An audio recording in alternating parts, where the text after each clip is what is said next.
Okay, members, we're back. Just a little, I won't say a technical break. I'm just trying to break this up a little bit. I think if the videos are too long, people won't re-watch them and go through them a few times. So I'm trying to make these just into the small little videos. I say small, that was probably more than half an hour. So again, let me know, members, how this is all working out. This is as different and new for me as it is for you, so I'm sure we have to iron out certain things and all, but it is a great function. I've seen people doing online classes for years, and they've obviously become very, very proficient and professional at doing it. So it's new for me. I'm usually waiting for somebody to give me some feedback, so I'm standing here going, anybody got any questions? And nothing. So kind of talking to myself is not something that I like to do. I probably find out that I do it more than I should, but we kind of have to go through it. So next one we're going to do, remember, just a little bit of sparring drills. Very, very simple, and again, we don't have an awful lot of space, so I'm not going to do a lot of running around or any of that kind of stuff. One thing that we have to get used to in sparring is being able to be on our toes. So when I say on our toes, I mean the balls of our feet. I mean, the wording that we will use, obviously, we don't want to be up on our tippy toes, not ballerinas. So get used to being in a stance, and then just up and down. And like the skipping part there you're on, the more that you can skip, the more exercise that you do, the easier this gets. This should be a very natural position to be in.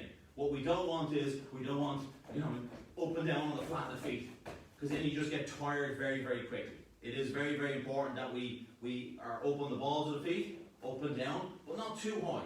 We don't want it up here. We're not doing an impression of Elvis. Yeah, so heels slightly off the ground, up and down, knees bent, elbows bent, completely relaxed. When we free spar, always a good tip that I say, if you're within reaching distance of your opponent, obviously that means that they're in reaching distance of you. So you want to make sure that your hands are open ready. So you see an awful lot of people that their hands are down this way and all. Again, that works for some because they're very fast. They've got that reaction speed to be able to do something if they need to.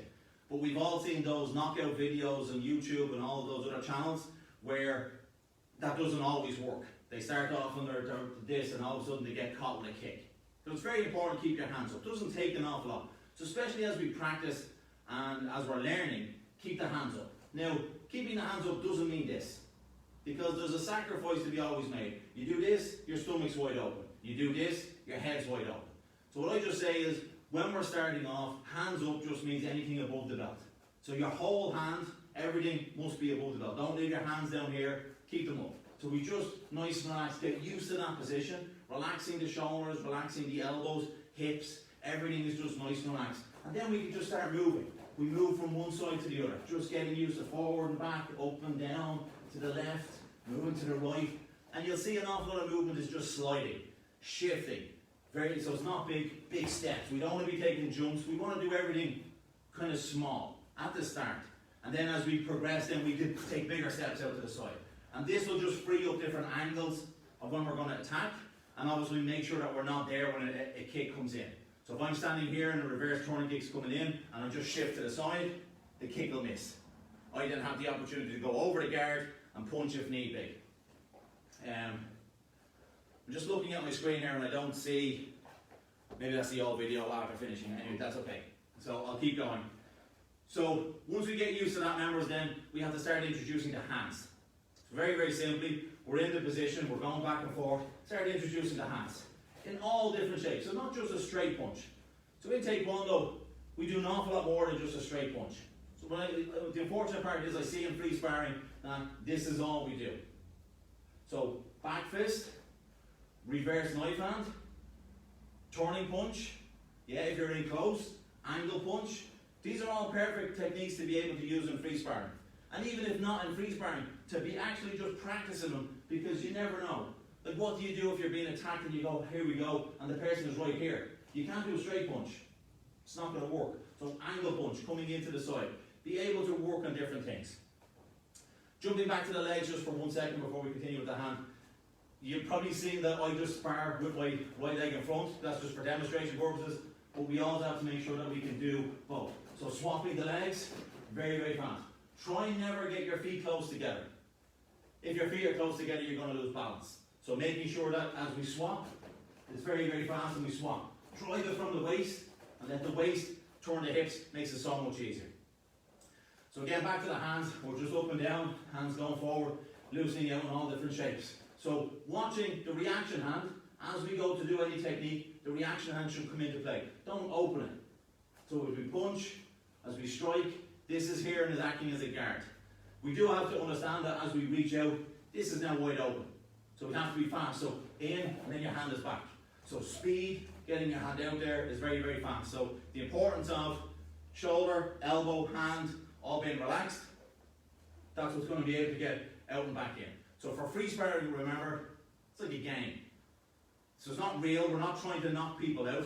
It is a game, so it's all about speed. It's about scoring those points and then moving back in. So when we're in class, it's about being able to see what techniques work. When we're in competition, it's about getting more points than your opponent. In real life, free sparring is about not losing. It's not about winning, it's about not losing. Because it doesn't make a difference many times you hit them as long as they don't hit you. That's the important part. That's why this is a self-defense. So the number one thing here is defend. But in this instance, we're just creating about speed. So like I said, it's a game. Create your speed out and back in. So again, we've got something at home to hold, whether it's a pillow. Some of us might be lucky enough to have a paddle or some kind of martial art equipment. But just from there, out. Yeah, your parents' face is not a good target. So I wouldn't necessarily be doing that because they won't particularly like it. Unless they agree.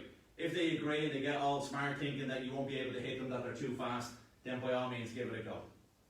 That doesn't go for you, Donna. I would say your best thing to do would maybe practice with your sister more so than your parents. But it is important, members, to try and keep these things fun.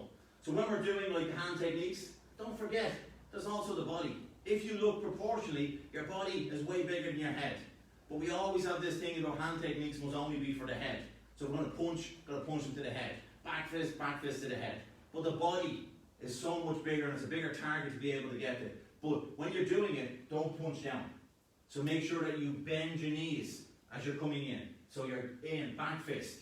Yeah, springing back in. Don't lead with your head. Make sure your head never goes off your body. Never goes past your front foot. Because then you're going to lose balance. So always as you're doing it, your hips are going forward, your leg can move slightly forward as you're going in. But again, practice. Down, in, and then no problem whatsoever we're doing the upper hand. So once we've got used to just one hand extending out and the other hand guarding, then we can go into reverse. So the same idea, we can reverse punch, we can reverse angle punch or turning punch, we can even do reverse back fist. Because it doesn't, so from here, you bend down and then spring up, back fist on the opposite side. It's something that most people don't expect. Because typically you're always going to lead off your front leg. So you come in with your punch, they go to block it, you retract, and you do your back fist. That's kind of very similar to when you do like reverse turning kick or even reverse turning kick off the front leg, where you lift it in and then you catch them with a turning kick on the retreat. So as it comes up, 1, 2, it's the same idea. You're not meant to try and get them with the reverse turning kick. You're sliding in, 1, 2, and then in comes the turning kick. And that could be very, very effective. Not a lot of people are expecting it. They're seeing this front leg coming in here. You then bend and then catch them back with a turning kick. So that reverse back fist works just as well. So going through a few of those drills. What's very hard when you're on your own is to practice your defense. Because we always like to do a bit of shadow free sparring where we're standing to the side, we're going through all our techniques and all our kicks and all. But it's also to practice your defense. So for your imagination that you have an opponent, also remember that they can hit back. So what is important is, imagine they're hitting back. And this is where your parents can come into play. Let them stand in front of you, just throw a few punches and kicks. Do they need to know how to do it properly? Nope, absolutely not. Because the person who might attack you in the street doesn't know how to do the techniques properly. They're going to just throw anything at you. So you make sure that you build up speed. So starting off, say, from parallel stance, let them throw a few punches. You just swing your hand. So at the very, very start, it's just about making sure that they don't hit you. Like I said, it's not about winning, it's about not losing. So making sure that we hit our hand up to the side, that we block. Then we start developing the reaction hand. Then we start developing waist twist. And this will just increase our speed and our overall thing. Typically when we go 1-to-1 and a technique comes at us, the first thing we do is we flinch. We close our eyes, we turn away, we're like, oh, hoping that by closing your eyes, it's not going to hurt. You have to trust me on this one. Closing your eyes makes no difference. It will still hurt. So if somebody's going to punch you in the face, and then you close your eyes, still hurts. It's the exact same thing. If nothing else, it probably hurts more because you have that element of shock. So it takes the same amount of energy and time to close your eyes and flinch as it does to lift up your arm and block. So, but you have to develop that. We have to train our brain and our body that the reaction of a technique is to block. So something comes up, we block it. That we just build it up, that becomes the norm. That's our default on what we do. Every time something comes towards us, we block. Other great ones as well, you'll see people that play, whether it's football, GAA, hurling, rugby, same thing. And we all play that game, think fast. Somebody throws something at you really, really fast, you go think fast. The same idea, so it's reaction. So if somebody throws a football at you, they go think fast, last second, turn around, try and catch it. So we're playing at the moment with my kids, we're playing frisbee. So again, it gives good hand-eye coordination, and it gives good kind of accuracy and distance and all that we're doing. Flicking of the wrist, keeping the bodies nice and relaxed. As you'll know, kind of all sports can be like that. But it's just a game, something to keep you entertained. And then what we're doing is like you add to it. So as you throw the frisbee, before you catch it, you have to do a squat, or you have to do a burpee, or you have to do a push-up, jump back up and try and catch it. So it's just trying to make all these different things entertaining, but ultimately they're all trying to develop our reaction speed and how our body can move and relax as we're going through certain things. So all very important parts of it. So as I said there, just making sure that we're blocking. So imagine this technique's coming in, same thing. So in, down, middle block, knife hand. You're never going to do a twin forearm block, which is, again, is fine, because in free sparring it's typically only one-on-one. So if it's one-on-one and we do twin forearm block, not really going to happen. So pick and choose, but don't just have two. So many of us have an inward and an outward block, and that's all we have. So we do have loads more blocks that we can use. And even from there as well, rotating and blocking on the reverse side can also play into it. So we can reverse side and then open up into a punch or open up into a kick, whatever that we need to do. So blocking on the reverse side can give you opportunities. So if you're always here, if a turning kick is coming in this direction and I block it here, kind of restricts to what I can do. But if I go one, I've now wound up my hip wants to come back the opposite direction. Once it wants to come back, as soon as my feet come off the ground, it will spring back. So it's like having a measuring tape. You pull out the measuring tape, you hit the button, and because the spring that's in the measuring tape, the recoil, it comes flying back in fast. So that's like the way your hip is. If you wind your hip up into a certain direction, it wants to come back fast, so then it will spring around really, really fast. And let that generate the power of the technique. Once you get into that, members, you get used to that. I'm not going to go through an awful lot of kick drills yet. We can leave that for next week. I don't want to bore everybody out straight away, but we can go through that. So at this stage now, I don't think of any other questions. I don't know if anybody's coming in on the Facebook, because I don't think I've got my screen set back up for the second video. So apologies for that. But have a go with some of the exercises that we went through, members. Keep practicing. Going through all the different things that we did. Like I said, I'm going to post up some content in, some videos, and practicing. So 2 days before we finish, one I did say, when we get to Dangun, and we're going to do our twin forearm block. So we're in this position here, making sure that the next position, this rotation, that we get to here. So as you'll notice, I put my foot down, especially when we're starting off. Put your foot down, get your hands into the right position, and then extend the hands and the leg out to where it should be. But what's important here is we rotate. Lift the heel of the front leg. Try not pivot on the whole foot, and most certainly don't pivot on your heel. If you don't believe me, it's easy to stand and dance up and down on your balls of your feet. Try and do that on your heels, not so easy. So do what's easy, do what comes natural. So from here, pivot, then place the foot down. Get the hands ready, and then extend them out. You can keep going through that several times. So the one thing that I will recommend, and more so for the senior students, change legs. Because we don't typically rotate that direction. If you look at Dangun, we rotate the same direction for our knife hand strike as we do for our forearm guarding block. So change legs. Put your left leg in front. Rotate around, hands, and then extend it out. As you can see, I don't practice that as much as I should either. Just losing a little bit of balance. But it is very important. Same thing, we do some good tulki into dosan tul, that we twist, and then we rotate the back fist. Then you get people to do it with their left hand as they twist. Doesn't feel right. But that doesn't necessarily mean that you're not going to use your left hand for some good tulki and somebody's not going to catch it. So it is important that we get used to being able to release, spin, and back fist. So practice everything that we do. In some patterns we only do it with one hand, so make sure that we practice with both hands. So the last one that I'm going to do, members, is that I'm not going to do the whole challenge, but I am going to show you about the push-ups. So this is what I explained earlier on. Now, when we do the Bring Sally Up challenge, the hardest part to me is not the actual push-ups. The hardest bit is that, and there's 4 times in the song that there's a pause, and the pause is when we're in the down position. So the way I've always overcome it is if I can keep my elbows here in closer to my body, I can hold that down position for an awful long time. The hardest part about that then is to come back up, because then you're using your triceps. You're using the muscles underneath your arm. Where if you start off wide, it's easy to go up and down, but it's very, very difficult to hold that down position. So again, try and demonstrate a little bit. So from here, I'll do it in different angles. So keeping your hands in close.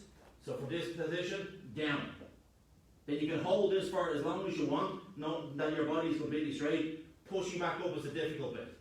If you open your hands out a little bit more, down and up is very easy, but down and hold is very difficult. Because the strength, your body weight is not over your hands anymore. Your body weight is in the center, but your hands are out to the side. So you're trying to compensate. We can overcome a little bit of making it a bit easier by opening your feet that bit wider. So when you're in here, holding your hand position or your feet position together, open them that little bit wider, down and up. What it does is it gives the body that bit more balance, so it's not as hard to do. So now facing the camera, try and go through the same thing. So hands in and then down and then up or out to the side, down and up. And what you'll notice is when they're in closer, your elbows bend backwards. So from here, when you're in this position, your elbows bend back and then up. When you're in this position, your elbows bend out and up. So good to do both, but I always find the one where your hands are that bit further out is a lot more difficult to do than when they're in. So practice, keep going over anything. If you have any questions at all, please reach out to me. Like I said, I will issue my phone number and my email address in the comments. So please reach out, let me know. At least then if I have your contact details, I can add you to any other content that we're going to release and I'll let you know. Okay, thank you very much for joining in this morning. Hope you all enjoyed it as much as I did, and I'll see you at the next. Cheerio. Come here. Take one. Thank you.